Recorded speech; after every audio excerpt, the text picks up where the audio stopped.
Berlin, February 11th, 1974. Temperature -12 degrees. Visibility 40 meters. Snow accumulated on the watchtowers like white ash. At 02:17 a.m., a man emerged from the basement of a decaying tenement near Friedrichstrasse. He wore a grey overcoat, its collar turned up against the wind, and carried a small, wax-sealed map folded with mathematical precision. No one saw him leave. The street was empty, except for the glow of a single sodium lamp flickering over the tram tracks. His name, according to declassified Soviet files released decades later, was Major Sergei Petrovich Vedenin. Age 38. Occupation official. Economic liaison, Ministry of Trade. Occupation actual. Counterintelligence officer, First Chief Directorate of the KGB. He locked the door behind him twice, then placed the key inside the pocket of his overcoat. When the building superintendent opened that same door 3 days later, the key was still there, but the man was gone. Beneath his feet lay a city split like a cracked bone. 40 kilometers of concrete, barbed wire, and buried corridors ran through its center. The Berlin Wall, part monument, part scar, part machine. Sergei had been seen earlier that night in the officers' club on Unter den Linden, sitting alone at the corner table, one glass of mineral water untouched. He had left precisely at midnight, walking into the snow with no driver, no escort. When the shift changed at 6 o'clock a.m., the guard noticed his apartment lights still on. Inside, investigators later found a kettle still warm, a cigarette half smoked, the curtains drawn exactly halfway, and an empty space on the shelf where a black notebook should have been. Nothing else was missing. His passport, revolver, identity papers, all remained. His uniform hung on its hook, ironed and perfect. The bed was untouched. For the next 72 hours, the Stasi sealed off the building. Neighbors were questioned, walls measured, sewer grates opened. No footprints led away from the entrance. No witnesses. No noise. At dawn on the fourth day, Colonel Viktor Remezov, resident chief of the KGB in East Berlin, filed his report to Moscow Center. It contained a single line under assessment. Subject likely defected to the west through unknown channel. Request authorization for immediate containment. The authorization came 4 hours later. Remezov ordered the file marked Voron 74, Crow. In Soviet intelligence, that word was reserved for disappearances too inconvenient to explain. But the evidence did not fit defection. His bank accounts were untouched. His coded radio transmissions had ceased 10 days earlier, and surveillance logs from checkpoint Heinrich Heine recorded an anomaly. At 02:19 a.m., 2 minutes after Sergei was last seen alive, a faint vibration beneath the pavement, followed by a drop in tunnel pressure, as if a hatch had opened somewhere under the wall. What happened that night would never appear in official records. Not in Moscow, not in East Berlin, not in Langley. The event was erased, redacted, forgotten. Years later, when the wall fell and the archives were opened, researchers found only fragments: a torn report, a blurred photograph, and a note in Remezov's handwriting. The officer did not cross, he descended. Berlin, 1974. A divided city breathing through iron lungs. By day, East Berlin looked almost normal. Trams rattling past monuments, children in thick wool coats trudging to school through slush, propaganda banners stiff in the wind. But beneath the surface, everything hummed with quiet control. The wall was not just a line of concrete, it was an ecosystem. Each block had its watchers. Each watcher had a file. Each file had a signature in red ink, someone who knew too much about someone else. In this anatomy of paranoia, Major Sergei Petrovich Vedenin moved like a pulse no one could trace. He lived alone on the 3rd floor of a grey tenement facing Alexanderplatz. Neighbours described him as polite, immaculate, faintly mechanical. He wore pressed shirts, polished shoes, and always the same expression: calm to the point of emptiness. The postman once said his eyes were quiet like photographs. Each morning, Sergei left his apartment at 0703, walked down Münzstrasse, crossed Karl-Liebknecht-Strasse, and entered a nondescript building marked Ministerium für Bauplanung, the Ministry of Building Planning. On paper, he was an accountant. In reality, it was one of the KGB's administrative covers, a facade for intelligence officers operating under diplomatic immunity. Inside, fluorescent lights hummed. Typewriters clicked in rhythmic unison. The corridors smelled of dust, ink, and damp wool. Sergei's office was small. 2 filing cabinets, a steel desk, a single portrait of Brezhnev, the frame slightly crooked. For hours he sat there, reviewing procurement documents for East German construction firms. But between the pages were the coded reports he sent to Moscow. Evaluations of compromised agents, rumours of double loyalties, fragments of conversations overheard in canteens. He was not a spy hunter. He was a spy auditor, the one who verified loyalty, the most dangerous profession in a world built on distrust. His superior, Colonel Viktor Remezov, ruled the Berlin Residentura like a surgeon. Tall, angular, always carrying the faint smell of iodine. He distrusted everyone, even his own driver, even the colour of his coffee.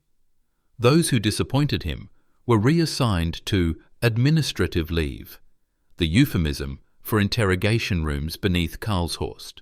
Remezov saw in Sergei something unsettling, precision without passion, a man who obeyed orders not out of fear, but out of habit. That kind of obedience, he often said, eventually breaks, because nothing truly holds it together.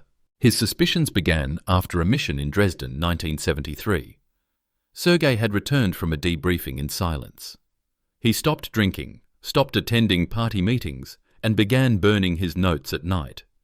The janitor once reported the smell of scorched paper drifting through the ventilation shafts.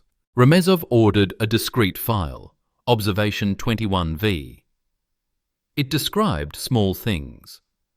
Pauses during conversations. The way Sergei avoided eye contact when the topic of defection arose.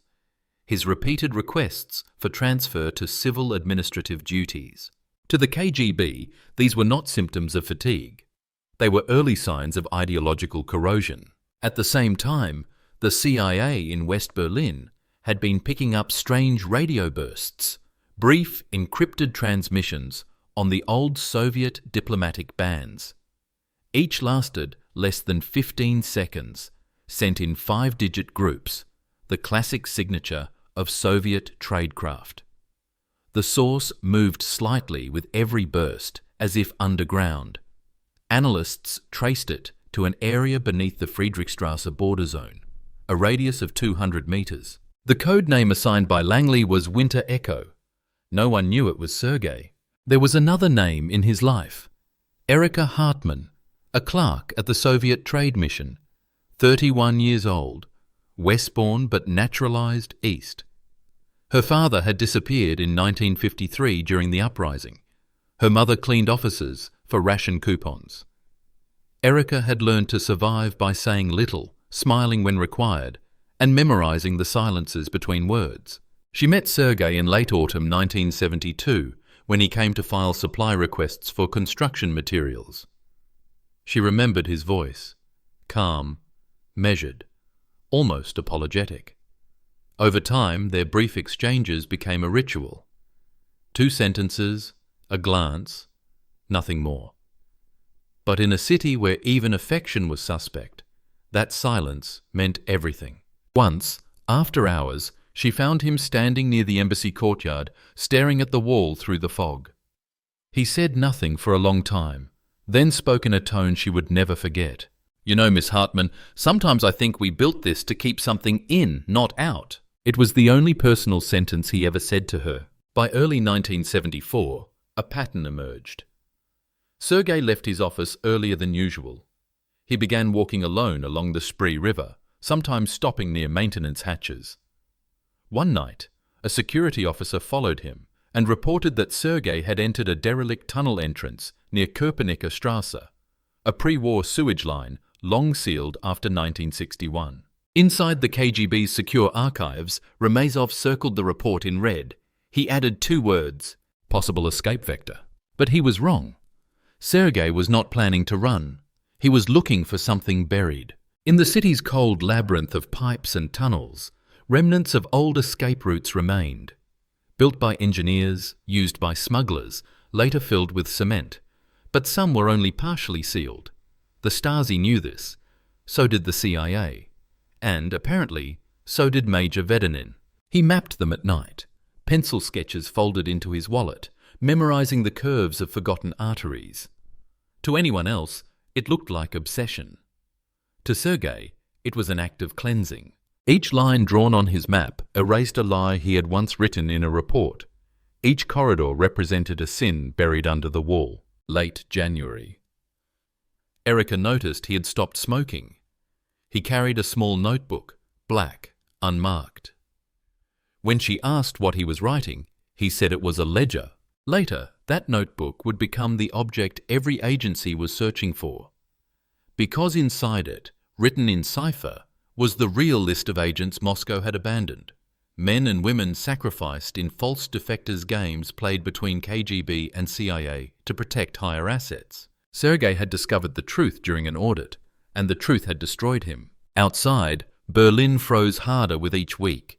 The Spree became a ribbon of glass. Radio towers crackled under frost. The sky hung low, yellowed by factory smoke. People queued for bread, watched by plainclothes officers with notebooks identical to Sergei's. Every night, as he walked home through the snow, he passed the same sound.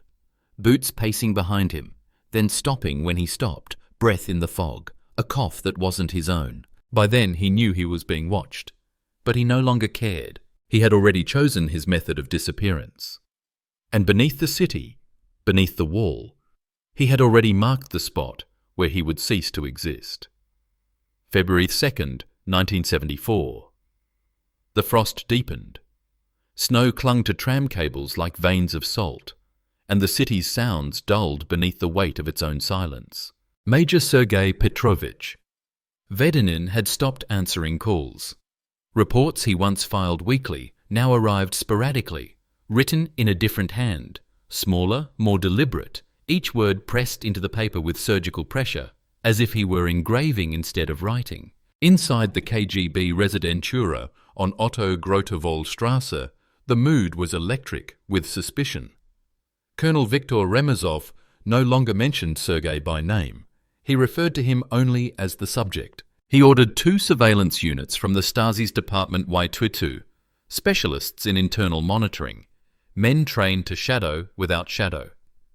They followed Sergei everywhere, to his office, to his tram stop, even to the bakery where he bought black bread every morning at 0718. They documented everything: how long he spoke to the clerk, how many times he blinked while paying, how often he looked behind him. The reports grew thicker, more detailed, yet said nothing concrete. The truth was, Sergei gave them nothing. He lived like a man rehearsing his own absence. At night he worked by candlelight. The power in his building often flickered, officially due to shortages, unofficially due to tampering. He placed a mirror behind his desk so he could see the stairwell from the reflection. He slept on the couch in his clothes, boots still on. Every object in the apartment had meaning. The chair near the window was turned 5 degrees to the left. Alignment check. The matchbox on the table contained a hair across its edge. Intrusion detector. The dust on the windowsill was patterned intentionally, so he could tell if someone opened it. Each morning the patterns had changed. On February 4th, he found a single footprint in the frost outside his door. Small, sharp-edged, military issue. Someone had stood there for a long time, listening. He began burning more documents, not reports, but letters. Personal notes from his file in Moscow. Duplicates he had illegally copied years earlier. The fire hissed blue. Ash settled in his teacup. He watched the smoke spiral upward and whispered something no one heard. Later, neighbours recalled a faint smell of sugar and paper drifting through the vent, the smell of bureaucratic guilt being erased. 2 nights later, Erika Hartmann received an unsigned note slipped under her door. It contained only a time and a location: Schlesisches Tor. Sunday, 20:30. The handwriting was his. When she arrived, the platform was deserted, half flooded from a broken pipe. Water dripped rhythmically from the ceiling. Sergei was there, standing in the shadows near the old metro tunnel that led toward the wall. He looked thinner, paler. His coat unbuttoned despite the cold. In his gloved hands, he held a folded map, the same one that would later be found sealed in wax. "You shouldn't have come," he said quietly. "You asked me to," she replied. "I didn't ask. I hoped." He handed her a small envelope. Inside was a microfilm, barely the size of a postage stamp. "This," he said, "is not what they think it is. If anything happens to me, take it to the West. Not to the Americans. They'll bury it. Give it to the journalists, anyone who still believes in paper." Her voice trembled. "What's on it?" He looked past her toward the tunnel mouth. Names, hours, the ones they burned to keep their lies warm. He stepped closer, lowered his voice. "There's a place under the wall. An old maintenance shaft. They sealed it after 61, but they never filled it. It leads to something older, pre-war. I'll be there soon. If anyone asks, you never saw me." Erika's breath clouded the air. "You're leaving?" "No," he said. "I'm staying where no one can find me." When he walked away, she noticed his right shoe left no print in the water. The sole had been cut, hollowed out for something. Later, Stasi analysts would suggest he carried a small transmitter inside it. By February 7th, the Stasi surveillance logs became frantic. Agent reports used phrases like subject exhibiting preparation behaviour and possible coordination with Western contact. But there were no meetings, no signal exchanges, no border approaches. He simply vanished from predictable routes, appearing at odd hours in unexpected places: construction yards, disused metro shafts, near the frozen Spree. He was mapping. One operative described finding chalk marks on a tunnel wall, small circles connected by lines, the pattern resembling both a nerve system and a confession. Inside the KGB compound, Ramazov began losing patience. He summoned his deputy, Captain Sorokin. "You followed him for weeks," Ramazov said. "What does he want?" "He's not running," Sorokin replied. "He's arranging something." "Arranging what?" "His absence, maybe." Ramazov's face remained still. He ordered a silent operation for February 10th. Sergei's arrest and transfer to Moscow. But events moved faster than bureaucracy. That same evening, the CIA station in West Berlin intercepted one final radio burst. A 14-second transmission on frequency 4.317 MHz, 5-digit groups, heavily distorted, repeated twice. The codebook later identified the first sequence as "Execute Grey Silence." The signal's origin: the eastern bank of the Spree, within meters of the wall. Then static, then nothing. In East Berlin, Sergei entered the tunnel for the last time. He carried a satchel containing one flashlight, a small crowbar, the notebook, and a key labelled Hatch 11B. He moved slowly through the dark, stepping over frozen puddles, past collapsed pipes and rusted valves. The walls were slick with condensation. Drips echoed like Morse code. He reached the sealed section beneath Heinrich Heine Strasse, where wartime engineers had once built an emergency exit into the west. There he stopped, crouched, and pressed his palm against the cement. He began scraping away plaster with the crowbar, piece by piece. The air tasted of iron. The flashlight flickered. Above ground, 2 black Volgas idled near the river. Stasi agents waited for the order to move. They never received it.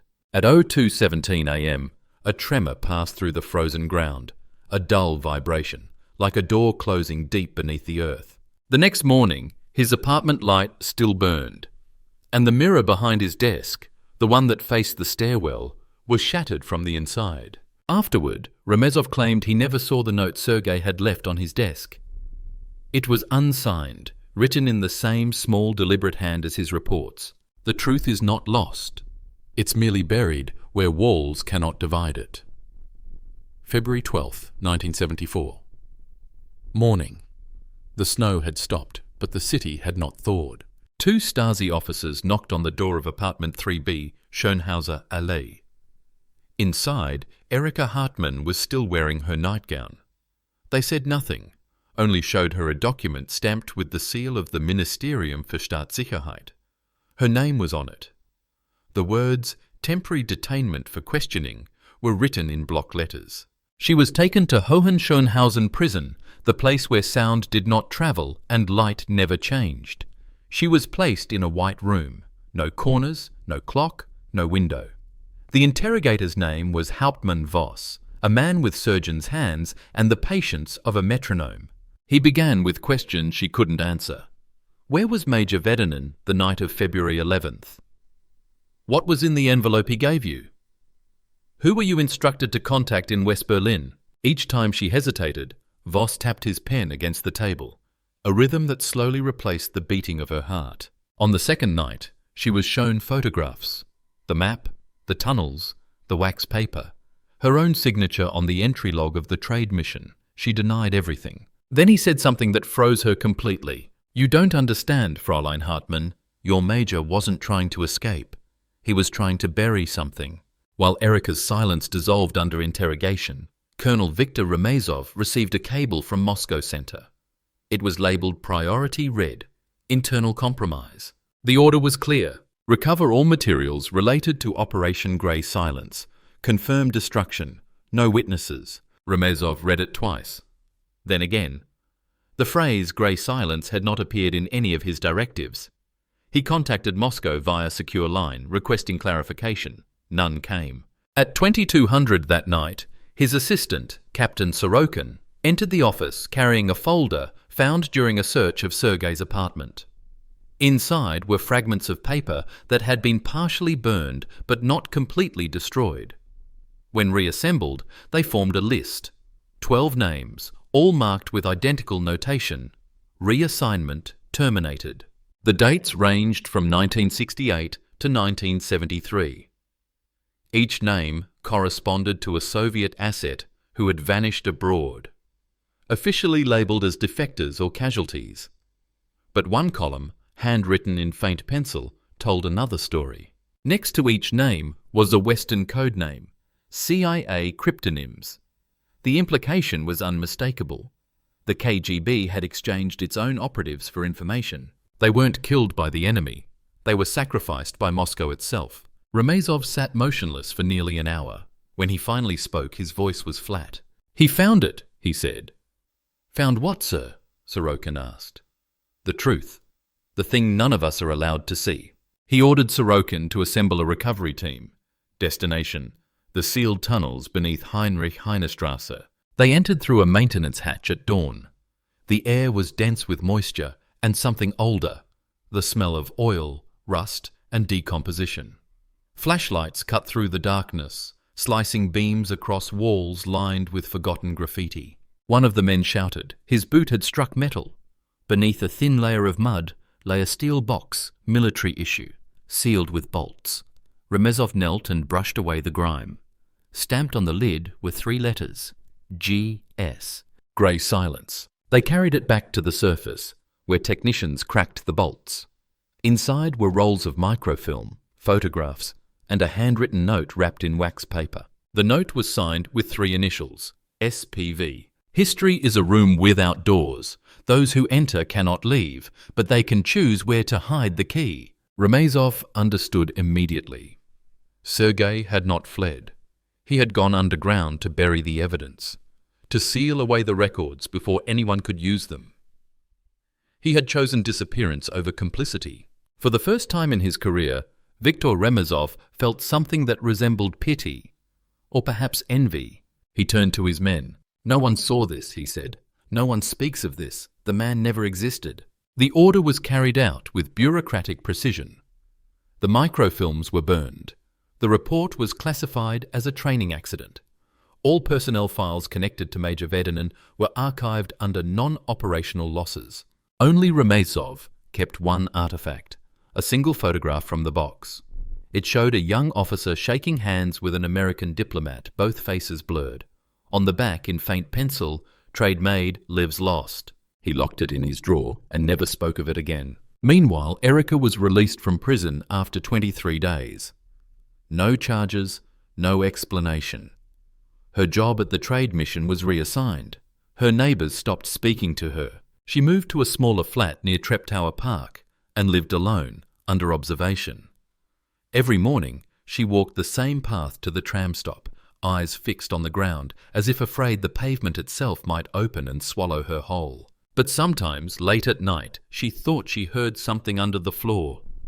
A distant metallic echo, rhythmic, like footsteps in water. In March 1974, the official line from Moscow was released to Allied intelligence agencies. Major Sergei Vedenin, presumed deceased in field accident. No further inquiry required. The file was closed. The man was erased. But the sound of that sealed tunnel, the heartbeat of the buried truth, never stopped. Years later, when archivists reopened the vaults, the page containing Operation Grey Silence was missing. In its place was a blank sheet, stamped only with a single word in Russian: Zabvenia, oblivion. February 15th, 1974. Dawn broke without colour.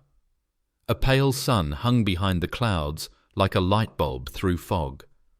Berlin stood motionless, the way it always did after something unexplainable had already happened. At 0620, Colonel Viktor Remezov descended through the same maintenance hatch where Sergei had last been seen. He wore civilian clothes, a black trench coat, and gloves that still smelled faintly of iodine. Behind him followed two operatives, Sorokin and Kliueva, each carrying portable lamps and sidearms. The air was stagnant, thick with condensation. Drips fell from the pipes above, echoing into infinity. Somewhere deeper in the dark, water whispered against metal. The deeper they went, the more the city above seemed to fade, replaced by the pulse of machinery, the low hum of electricity bleeding from forgotten cables. At the third junction, they found boot prints in the mud, fresh enough to shine when the light hit them. Not old, not ghostly. Remezov stopped. "He's alive," he said. Sorokin hesitated. "Or something else is." They followed the prints for 70 meters, until the tunnel narrowed into an arch of concrete. At the end of it, the light caught movement. A figure crouched near the wall facing away. The shape was unmistakable. The grey coat, the stillness of a man who no longer feared being found. Remezov raised his hand. The others stopped. "Major Vedenin," he said quietly, his voice absorbed by the dripping walls. "Turn around." The figure didn't move at first. Then slowly, as if time had thickened around him, Sergei stood and faced them. His face was gaunt, hollowed by sleeplessness, eyes ringed in bruised shadows. In his left hand he held the small crowbar. In his right, a folded piece of waxed paper. He looked not surprised, not frightened, only tired. "You shouldn't have come," Sergei said. "I came to bring you home," Remezov answered. "Home?" The word cracked from Sergei's throat like glass. "We burned that word years ago." He stepped back toward the wall, keeping his hands visible. Behind him, a small opening gaped where cement had been pried loose, a hole leading deeper into blackness. Remezov motioned for his men to hold position. "What did you find down here?" "The part of our country we were never meant to see." For a long moment, no one spoke. Only the sound of water dripping, echoing like seconds passing. Then Sergei said softly, "Do you remember Minsk, Colonel? 1965, when they hanged Kuznetsov for losing a file he never saw?" "He betrayed the directorate," Remezov replied. "No, he was the file." Remezov frowned. "You're talking nonsense." Sergei's voice sharpened. "Am I? Every defector we hunted, every man we exposed, we sent them ourselves. We traded them like ration cards. Do you know what grey silence really was?" Remezov said nothing. "It wasn't a security breach. It was policy. Moscow cut deals. Names for secrets, bodies for leverage. They let the Americans take them, then called it defection, and you signed the reports. The accusation hit like a physical force. Sorokin shifted uneasily, his lamp flickering against wet stone. "I saw the list," Sergei continued. "Your signature, Colonel. You delivered them." Remezov's expression did not change, but something in his posture broke, a tremor in the stillness. He took a slow step forward. "You think this changes anything? You think truth has weight? It's lighter than ash. That's why it floats away." Sergei's hand tightened on the crowbar. "Then let it float." Remezov raised his pistol. "Give me the documents." "They're already gone." Behind Sergei, the faint sound of running water deepened. He had opened a secondary floodgate, a trickle now, but soon a surge. "What did you do?" Remezov demanded. "I buried them, like they buried us." The first gush of icy water licked over their boots. Kliweva cursed, shining her lamp down the passage. The water was rising fast. Remezov lunged forward. The gun went off. The shot thundered through the tunnel, deafened by echo. Sergei staggered, but did not fall. The bullet had grazed his shoulder. He swung the crowbar, striking the concrete beside Remezov's head. A section of the wall cracked open, and a torrent of black water burst through, knocking them both to the ground. The world dissolved into sound. Water hammering stone, lamps clattering into darkness, the hiss of air replaced by liquid. Sergei clawed upward, gasping, his coat heavy as lead. Through the churning flood, he saw Remezov still reaching for him, eyes wide, lips moving, words lost to the roar. Then the light vanished. Hours later, when rescue teams pumped the tunnel dry, they found Sorokin unconscious near the hatch. He survived. Kliweva did not. Of Remezov and Sergei, there was no trace. The section of tunnel had collapsed completely. The official explanation: structural failure during unauthorized pursuit. The unofficial conclusion: both men drowned. But one detail remained unexplained. In the debris near the breach, an object was found wedged between two stones. A silver pocket watch, stopped at 02:19. Inside its lid was a photograph folded so many times the paper had become thin as silk. It showed two men in uniform standing beside a wall. One wore a KGB insignia, the other did not. Behind them, faintly visible through the blur, was a chalk mark, a small circle with a line running through it, the same symbol found carved into the tunnel walls. The box of evidence labelled Grey Silence was sealed again. Sorokin was promoted. The file was transferred to Moscow and archived under sealed until 2025. No one spoke of it afterward. Remezov's office was cleared within a week, his name removed from the registry. Sergei's apartment was assigned to another officer. His belongings were burned. Erika learned of the collapse through a whisper at the trade mission. She walked to the river that night, stood by the frozen edge of the Spree, and stared at the opposite bank, where the wall glowed under floodlights. Somewhere beneath it, the man she had once known, the one who spoke softly, precisely, who never raised his voice, was buried in the veins of the city he had tried to save from its own reflection. She whispered his name once, and the sound disappeared into the wind. Weeks later, as spring thawed the river, engineers repairing the drainage system found a small tin capsule lodged in a pipe. Inside was a strip of microfilm, water-damaged but legible. The label read, "Grey Silence, Final Entry." It contained no names, no documents, only one sentence written in block Cyrillic. "If a lie lasts long enough, it becomes a country." Berlin, November 1990. The wall was gone. Where it once stood, there was only a strip of torn asphalt and concrete fragments gleaming wet in the autumn rain.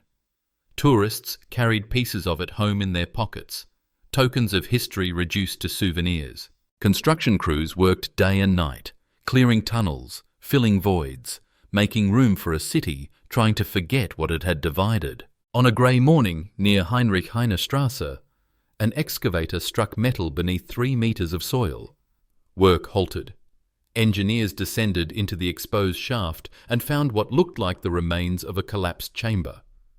Within the rubble, bones, rusted tools, and a corroded steel box. The tag on the side had almost vanished, but faint letters still read, "GS, Grey Silence." Inside, the air was dry, almost preserved. The box contained fragments of microfilm, a flashlight crusted with lime, and a single photograph sealed in plastic. The image showed a man standing against a wall of stone, half his face in shadow, half illuminated by the flicker of a dying lamp. His expression unreadable. The back of the photo bore a line in Russian inked with a trembling hand. The silence under the wall remembers what the living have forgotten. No name, no date. The forensic report filed it under Unidentified Soviet Male, Accidental Death, 1974. Case closed. Weeks later, in Hamburg, an old woman received a small parcel without return address. Inside, a tarnished pocket watch. It was stopped at 0219. Tucked inside the lid was a folded note written in German. The water has settled, time can move again. Her name was Erika Hartmann. She sat by her window, the North Sea wind rattling the panes, and held the watch as if it might still be warm. She thought of the quiet man who once stood in the fog and said, "We built this wall to keep something in." She whispered, almost to herself, "And it kept you." That winter, journalists reopened declassified KGB archives.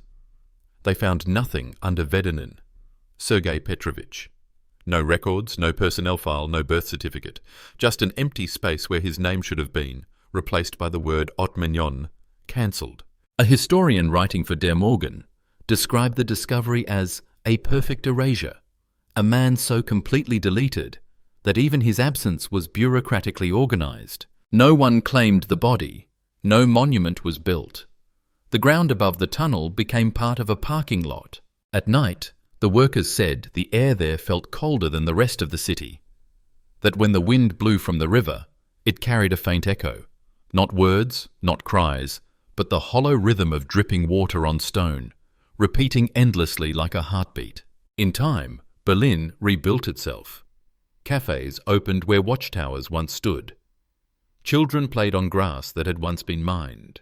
The city learned to speak freely again, though some silences remained too deep to fill. Somewhere in a government archive, misfiled among economic ledgers, there was a single unmarked folder. Inside, a carbon copy of an old KGB report, unsigned. It read, "Operation Grey Silence, status unresolved, officer presumed neutralized, objective achieved, containment of information." And below, in a different pen, one last annotation, perhaps added years later, by someone who had seen too much to forget. Containment was never the problem. The problem was believing that truth could drown. In the end, Sergei Petrovich Vedenin did not defect, nor betray, nor survive. He simply ceased to exist, choosing silence over participation, burial over confession. His truth lay beneath Berlin, sealed with the same concrete that once divided it. A monument not to loyalty or treason, but to the thin, vanishing line between them. History rewards the obedient and forgets the honest. The wall fell, the cities changed, the flags turned. But under every border there remains a man who refused to choose a side. They call him a ghost, but ghosts at least are remembered.